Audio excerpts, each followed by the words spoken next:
रचना Sharma चढ़ीगढ़ dam TV देख रहे हैं सभी दर्शकों का स्वागत करती हूं। आप देख रहे हैं हरियाणा के समाचार। समाचारों की शुरुआत से पहले एक नजर आज की मुख्य सुर्खियों पर।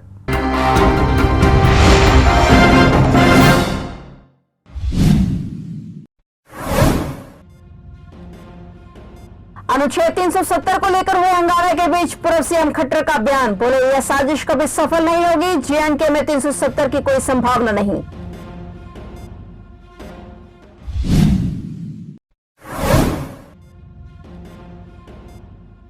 कुरुक्षेत्र में भव्य अंदाज में मनाया गया छठ उत्सव। ब्रह्म सरोवर पर आयोजित राज्य स्तरीय छठ पूजा महोत्सव में मुख्यमंत्री सैनी ने की शिरकत।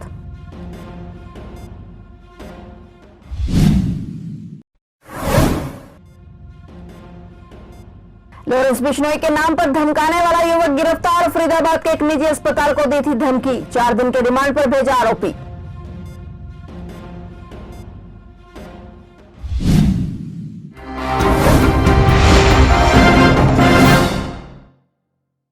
और अब समाचार विस्तार से।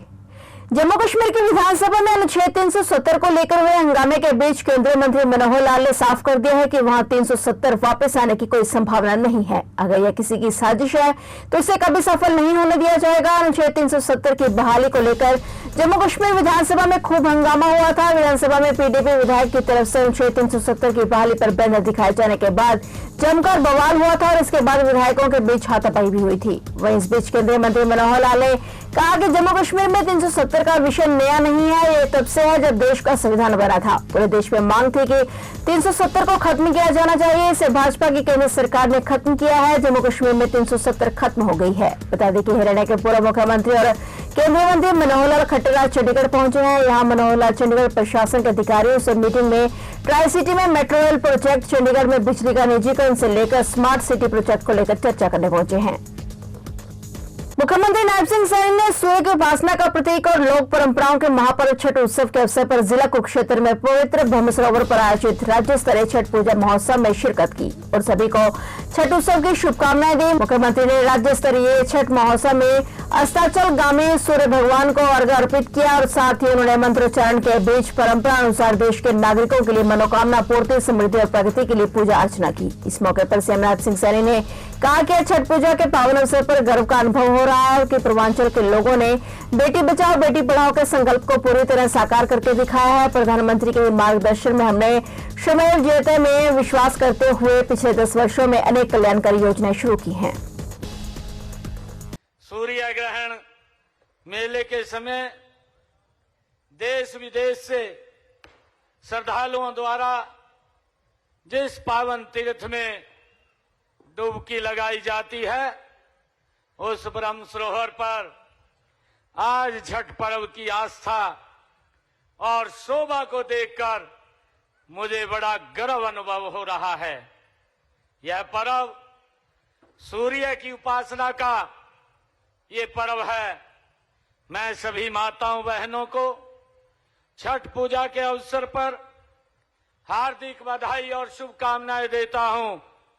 साथ ही कामना करता हूं कि छठ मैया सदैव आपकी झोली में खुशियों से भरकर रखे। छठ पूजा को सूर्य उपासना का सबसे पवित्र पर्व माना गया है। ऊर्जा और जीवन शक्ति के देवता सूर्य नारायण की पूजा इस पर्व के दौरान मनोकामना पूर्ति, समृद्धि और प्रगति प्रदान करने के लिए की जाती है। भाइयों बहनों, सूर्य की उपासना की परंपरा इस बात का परिणाम है कि हमारी संस्कृति व आस्था का प्रतीक प्रकृति से गहरा जुड़ाव है। छठ पूजा के जरिए हमारे जीवन में सूर्य के प्रकाश के महत्व को बताया गया है। फरीदाबाद जिले में एक निजी अस्पताल को लॉरेंस बिश्नोई के नाम पर धमकाने वाले युवक को पुलिस ने गिरफ्तार कर लिया है। पूछताछ में आरोपी ने जो पुलिस को बताया उसे सुन सभी हैरान रह गए। पुलिस ने बताया कि आरोपी ने पूछताछ में बताया कि यह कांड युवक ने अपनी प्रेमिका को इम्प्रेस करने के लिए किया। हालांकि अभी उसे जेल की हवा खानी पड़ रही है और उसे 4 दिन के रिमांड पर भेजा गया है। बता दें कि फरीदाबाद के निजी अस्पताल में कुछ दिन पहले फोन आया था। कॉल करने वाला युवक किडनी डॉक्टर का नंबर मांग रहा था और जब कॉल सेंटर पर महिला कर्मचारी ने नंबर नहीं दिया तो युवक ने लॉरेंस बिश्नोई के नाम पर धमकाया और अस्पताल को उड़ाने की धमकी दी। इस मामले में हरियाणा पुलिस के प्रांत शाखा की टीम ने आरोपी को गिरफ्तार कर लिया है। आरोपी गांव बीरा जिले कैमूर बिबुआ बिहार का रहने वाला है और पटना बिहार में रहकर नौकरी की तैयारी के लिए कोचिंग ले रहा था। पुलिस ने बताया कि आरोपी का किसी भी गैंग या गिरोह से कोई संबंध नहीं है।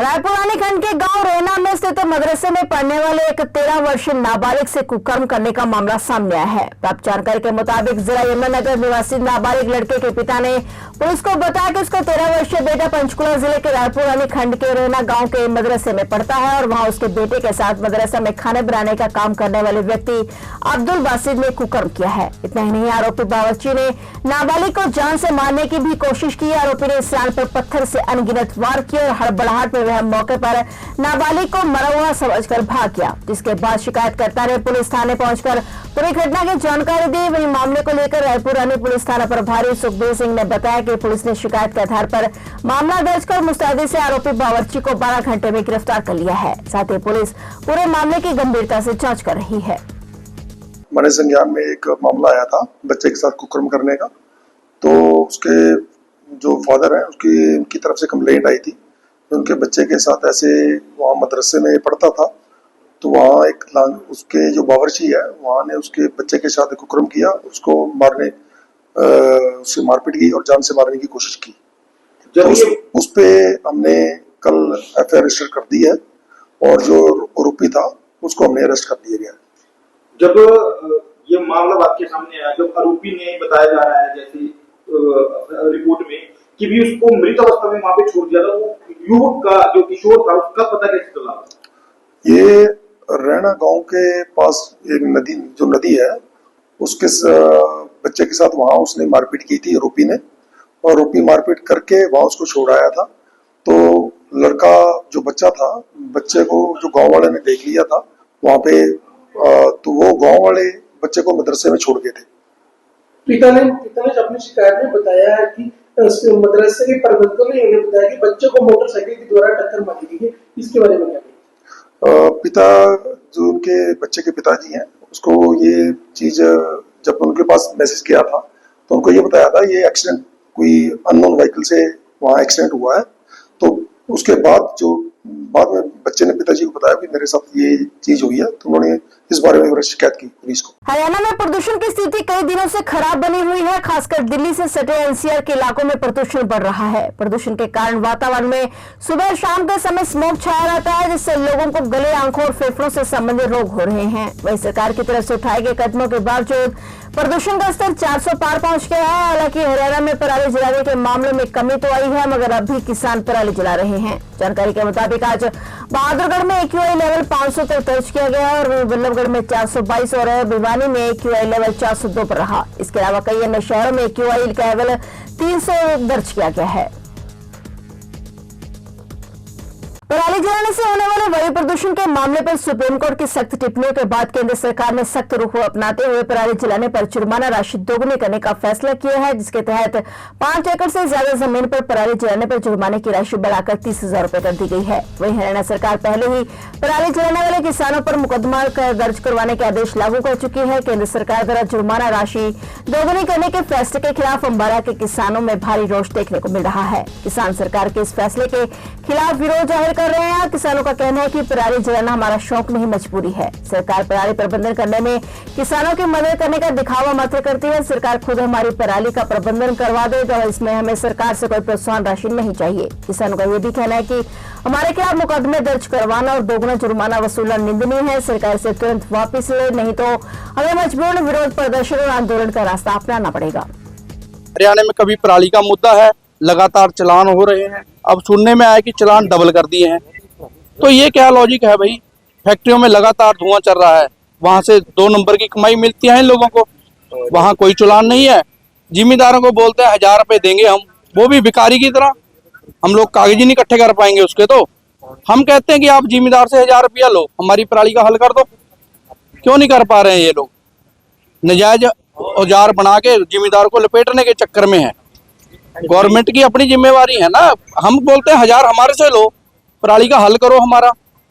इनके पास कोई नहीं है, कोई मुद्दा नहीं है। इसको लेकर क्या कहेंगे? सर ये FIR दर्ज करने का मुद्दा तो इन्होंने ऐसा बना दिया है कि इनके लिए पहले हमारे पास, जब हम किसानी आंदोलन में थे तब हमारे पास FIR दर्ज की, हमारे पास तो थोक में जिम्मेदार के पास FIR दर्ज करते हैं।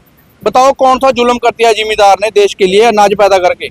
छठ महापर्व के दौरान करनाल में एक दुखद हादसा हो गया जब 4 युवक नहर में डूब गए। इनमें से 3 को गोताखोरों ने सुरक्षित बाहर निकाल लिया, लेकिन एक युवक की जान नहीं बचाई जा सकी। मृतक युवक दीपक अपने घर का इकलौता बेटा था और उसकी समय मृत्यु ने पूरे परिवार की शोक में डाल दिया है। पुलिस ने शव को कब्जे में लेकर जांच शुरू कर दी है। यह हादसा काचवा नहर पुल और कैथल नहर पुल के बीच उस समय हुआ जब सुबह सुबह भारी संख्या में श्रद्धालु छठ महापर्व मनाने के लिए नहर के घाटों पर जुटे हुए थे और जैसे सूर्य उदय हुआ श्रद्धालुओं ने सूर्य को अर्घ्य देकर पूजा अर्चना की। इसके बाद चारों युवकों ने नहर में छलांग लगा दी। देखते देखते चारों युवक पानी में डूबने लगे और घटनास्थल पर मौजूद गोताखोरों और लोगों ने तत्परता से 3 युवकों को बचा लिया, लेकिन दीपक को खोजने में करीब 20 मिनट का समय लगा, जिसके बाद उसका शव बरामद किया गया। त्योहार के दिन उस अनहोनी ने परिवार की खुशियों को गम में बदल दिया है।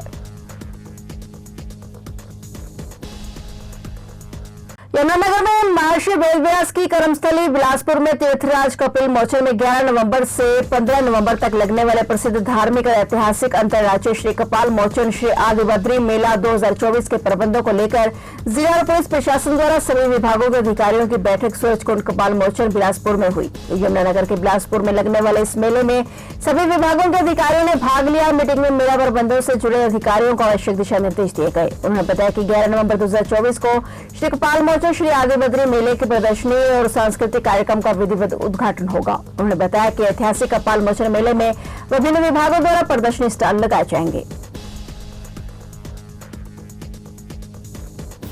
मुख्यमंत्री नायब सिंह सैनी ने कहा कि हमारी सरकार की जन कल्याणकारी नीतियों पर विश्वास जताकर जनता ने तीसरी बार भाजपा की सरकार बनाई है। देश के प्रधानमंत्री नरेंद्र मोदी ने बिना भेदभाव के देश को विकास के पथ पर ले जाने का कार्य किया है। मुख्यमंत्री नायब सिंह सैनी करनाल के प्रेम नगर में नेता हरजीत सिंह संधू के भारतीय जनता पार्टी में सदस्यता ग्रहण करने के दौरान लोगों को संबोधित कर रहे थे। इस दौरान इंद्री के विधायक राम कुमार कश्यप, करनाल के विधायक जगमोहन आनंद, असम के विधायक योगेंद्र राणा और भाजपा के जिला अध्यक्ष ब्रिज गुप्ता मौजूद रहे। मुख्यमंत्री नायब सिंह सैनी को पगड़ी पहनाकर उनका स्वागत एवं अभिनंदन किया गया और इसके बाद मुख्यमंत्री नायब सिंह सैनी ने हरजीत सिंह संधू को पटका पहनाकर उन्हें भाजपा की सदस्यता दिलाई। पूर्वांचल जन विकास मंच कैथल के तत्वाधान में 9वां छठ पर्व महोत्सव बाबा शीतलपुरी जी वाले तालाब पर बड़ी धूमधाम से मनाया गया और इस कार्यक्रम में मुख्य अतिथि के रूप में कैथल विधायक आदित्य सुरजेवाला पहुंचे। उन्होंने समाज के लोगों को संबोधित करते हुए कहा कि यह पर्व एकता का संदेश देता है। साथ ही उन्होंने कहा कि कांग्रेस की सरकार आने पर पूर्वांचल की धर्मशाला बनवाने का काम करेंगे। फिलहाल हरियाणा के समाचारों में इतना ही और नए समाचारों के साथ फिर से हाजिर होंगे। तब तक के लिए देखते रहिए चढ़ती कला टाइम टीवी और मुझे दीजिए इजाजत। धन्यवाद।